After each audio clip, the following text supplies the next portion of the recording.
Concerning news on Americans and retirement funds. According to Bankrate.com, nearly 30 million people, 30 million Americans are dipping into their retirement savings early, prematurely. So what does this mean for the years ahead? Joining me now, Hadley, Heath, Manning, and Jonathan Hoenig are back, along with Bankrate.com's chief financial analyst, Greg McBride. Greg, I'll start with you. This is your study, my friend. 30 million people. Is that higher than last year, lower than last year? Are more people tapping than we've seen in the past? Gerri, it's a big number, but actually it's a little bit better than a few years ago when the economy was on shakier ground. At the time, about 1 in 5 Americans had tapped their retirement account for an emergency in the preceding year. That's improved now to about 1 in 8. But the one statistic that's going in the wrong direction is that we found 21 million Americans don't even have retirement savings that they could have tapped.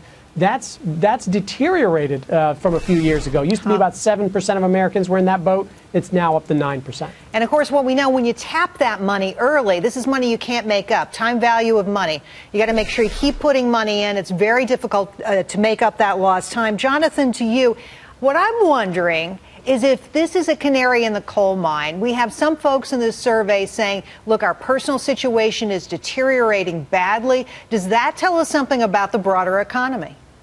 Gerri, indeed. I mean, and to Greg's point, the fact that so many Americans can't even put together the assets to start a long-term savings plan. I mean, we hear a lot about the recovery, about how more Americans are working. But when you talk to them, and when in this case Bankrate surveys them, it's really surprising how difficult it is for people to not only to make money, but to pay the taxes on it, and then to be able to put it away long-term or even intermediate term. That's tough to do despite today's seemingly better economic numbers. Yeah, you think it's better, but when you look at the street view, it seems like it's very, very different. Hadley, to you, I want you to speak to some details in Greg's study here that I thought were fascinating.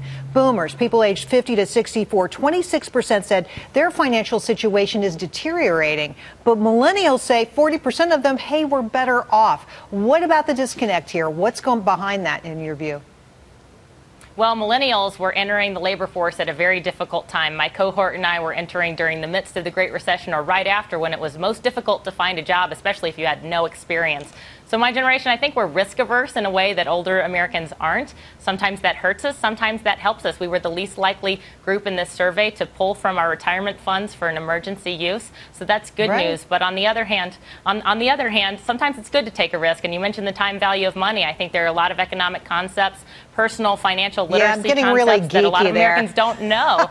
But I think education is important. Education's a piece of this too. Absolutely. Greg, I got to let you wrap this thing up. So tell us what you make of this difference in generations. Like, why are the boomers, their reactions, what's going on in their lives so different than what's going on with millennials? Is it that millennials are just more positive and upbeat, or is there something really wrong going on with boomers? Well, boomers were really hit hard by the recession. A lot of them, they saw their 401k balances fall in half.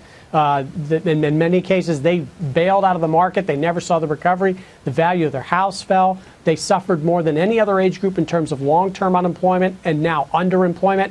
So they have yet to recover, and they're feeling the pain, and the responses indicate that. On the other hand, the boomers, or rather the millennials, which are in some cases are their children who had a front row seat for this, they got the memo on how important savings is. So they've established that emergency savings account. They've started to save for retirement at a younger age than any of their predecessors. And, albeit coming from a smaller base, they are seeing progress in their financial situation year in and year out. I've got a theory on this, guys, and I'll share it with you. I think the boomers are paying for the millennials, their kids, and that's why their finances are in such bad shape. That's what I hear from financial advisors every single day. Guys, thanks. Great panel. Appreciate your time.